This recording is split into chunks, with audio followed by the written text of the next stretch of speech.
tabax ay infrastructures sanitaires mu nekk hôpital mu nekk centre de santé mën na sax nekk poste de santé dañu prévoir lu ñuy wax ay services d'accueil d'urgence ci hôpitaux yi ñu am tamit su fekkee ci centre de santé unité d'accueil d'urgence mais ci biir unité yooyu dañ sóoraale que war nañ jël en charge loo xam ni ay traumatologie la traumatisme wala traumatologie am dañu am ay accident am ay problème handicap suñu ñëw foofu ñu mën leen jël en charge donc loolu dafa bokk ci norme hôpitaux yi structure santé bu ñu tabax dañ ko prévoir te soo xoolee ñoo xam ne dañuy liggéey ci ñoo xam ne ñu ngi liggéey ci biir unité yooyu service yoo xam ni d'accueil d'urgence wala unité d'accueil d'urgence ñu ci gën a bëree dañu def traumato wala ñu nekk ay anesthésistes réanimateurs parce que parfois dañu jël en charge ay urgence mais Sénégal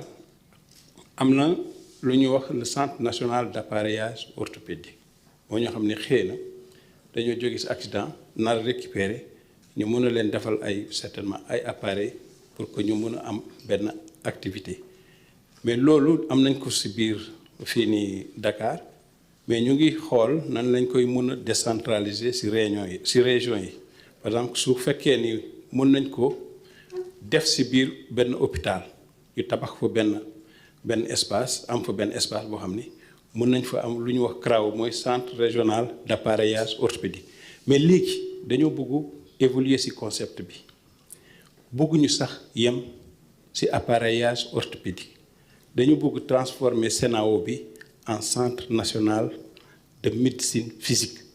mooy loo xam ni traumatisme yëpp mën nañ ko fa jël en charge mën nañ def appareillage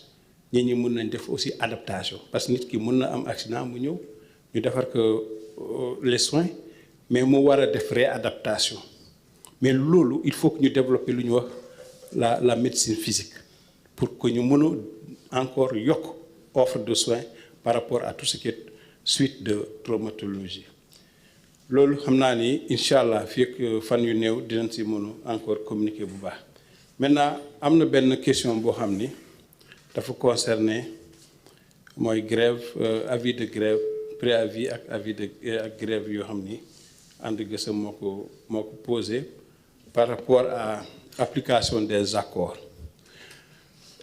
comme nu ko sama nattaangoo waxee ñu ngi continuer di discuter ak syndicats yi pour que ñu mën a trouver benn terrain d'entente par rapport à un certain point mais lu boo xam ni moo gën a xaw am jafe-jafe mooy lu ma waxoon ci contractuel yi mais yeneen yi yëpp daanaka am na ñoo xam ne ñu ngi koy matérialiser mais bu contractuel dañu wax ni que du ministère de la santé kese moo am contractuel soo demee daanaka ci secteur yëpp di nga fa fekk ay contractuel mënuñu traiter question boobu de manière sectorielle il faut que ñu toog ak ministère des finances ñu mën a réfléchir globalement avec le ministère de la fonction publique pour que ñu xool ban solution la ñu mën a apporter par rapport à la question de l'élargissement indemnité de logement des contractuels et maa ngi koy répéter waat encore c'est pas pour man c'est difficile ngay jël engagement yoo xam ne yow ci sa bopp xam nga ni amoo moyen pour mën ko satisfaire donc autant discuter ñu mën a discuter sur des choses réalistes raisonnables loo xam ne mën nañ ko saafara mën nañ ko def te man je suis sûr certain que sama ministère de la santé su ma jëlee juste 2025 bi am nañ au moins 42 réunions avec les partenaires sociaux ça veut dire qu'en moyenne dinañ tenir chaque mois 3 à 4 réunions pour ñuy mën a passer en revue les points mais am na yoo xam ni solution globale lañ ci war a trouver mais mënuñu ko trouver une solution sectorielle donc loolu ñu ngi continuer toujours on est ouvert au dialogue mën nañ waxtaan ci loo xam ni moom mën nañ ko def léegi comme madame ministre secrétaire d'État waxee ñu def ko mais leneen li il faut que ñu am moyen pour mën ko def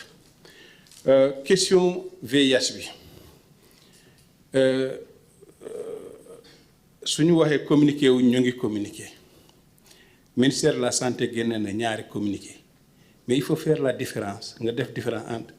lu ñuy wax communiqué ak polémiqué man en tant que ministre su may adressé population bi lu may wax dafa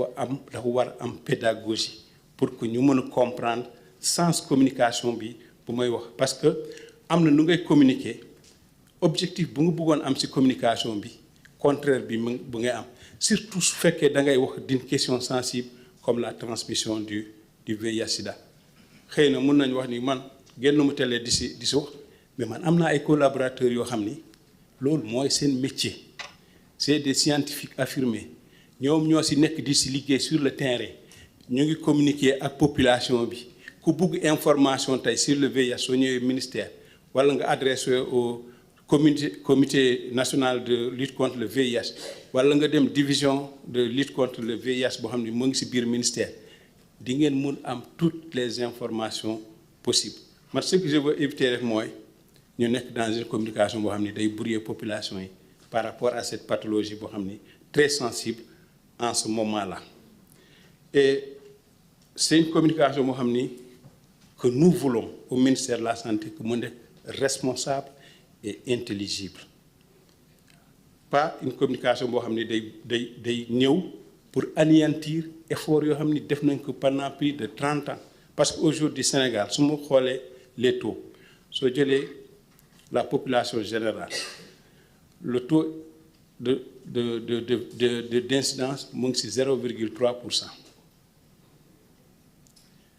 soo jëlee ce qu'on appelle les populations clés mooy les groupes passerelles c'est peut-être le groupe des homosexuels c'est le groupe des homosexuels ou bien le groupe les professionnels du sexe wala nga jël ñoo xam ni dañuy jëfandikoo drogue injectable foofu dina élevé mën na jógee de 2% mu dem ba 27% xëy na mën na dem sax ba 30 wala ba 40%. mais loolu mooy ce qu'on appelle la contamination ou la transmission concentrée et l'OMS avec les autres partenaires dañoo développer une stratégie de sorte que mën nañ concentrer mën nañ contenir l'infection au niveau de ces groupes de sorte que du am une exposition au niveau de la population générale. C'est pourquoi la stratégie aujourd'hui c'est amener les populations à ne pas stigmatiser parce que si on stigmatise les gens seront dans la clandestinité, ils seront en contact avec la population générale et peut-être que la transmission peut encore connaître mën na encore augmenter waat loolu moo tax ma ni c'est une communication responsable c'est une approche ñun ñu ngi ni travail ak communauté yi pour que au moins service boo xam ni division VIH/Sida wala comité de lutte contre le VIH/Sida mu ngi koy def ñu ngi am traitement boo xam ni moom moo war parce que chance bi mooy que tey soo jëlee ñoo xam ni ils vivent avec le VIH/Sida 92% ils ne transmettent plus la maladie et ça wax nañ ko partout les techniciens ils l'ont dit ça veut dire 92% ils ont ce qu'on appelle une charge virale supprimée ils peuvent vivre normalement leur vie c'est aussi une maladie comme toutes les autres qui doit être pris en charge correctement et puis dañoo ñaan juste que suñ ci communiquer ñii tamit ñu communiquer avec responsabilité pour éviter que effort yoo xam ne def nañ ko pendant 30 ans am résultat yu am jéego yoo xam ne Afrique ñu ngi koy saluer di joxe Sénégal comme exemple ñu compromettre loolu. maintenant fu muy conclure mooy dama bëgg vraiment féliciter le président de la République féliciter le premier ministre féliciter le gouvernement mais féliciter l'ensemble des parties prenantes du développement Sénégal parce que wax nañ ko situation bi dafa métti da nga nekk ci pays boo xam ni il faut nga dajale koom boo xam ni il faut nga fay sa bor te bor yi du bor yu sew bor yu duuf lañ ñu ngi koy continuer di ko fay nga teg ci da nga war assurer continuité de l'État te il faut que service yu dox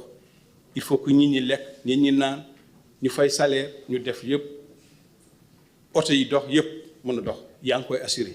mais tamit yaa ngi wut moyen di wut xaalis di investir parce que service yoo xam ne population bi daf ko soxla day gën di yokk mais il faut que ñu investir donc effort yooyu comme ñu ngi koy def je pense que ñun ñëpp au Sénégal que ce soit secteur de la santé wala yeneen secteurs yi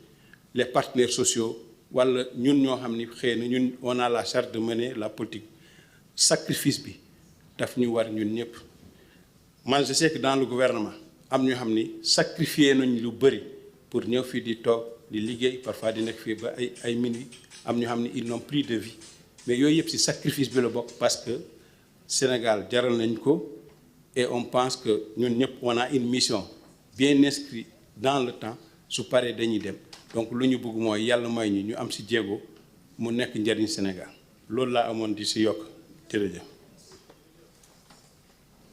jërëjëf monsieur le ministre foog naa ni tënk nga pour tous nos collègues ministres ah daanaka xam naa ne ku ci nekk am na loo ci mën a dolli parce que waxtaan wi am na solo te nekk na ay points yoo xamante ni.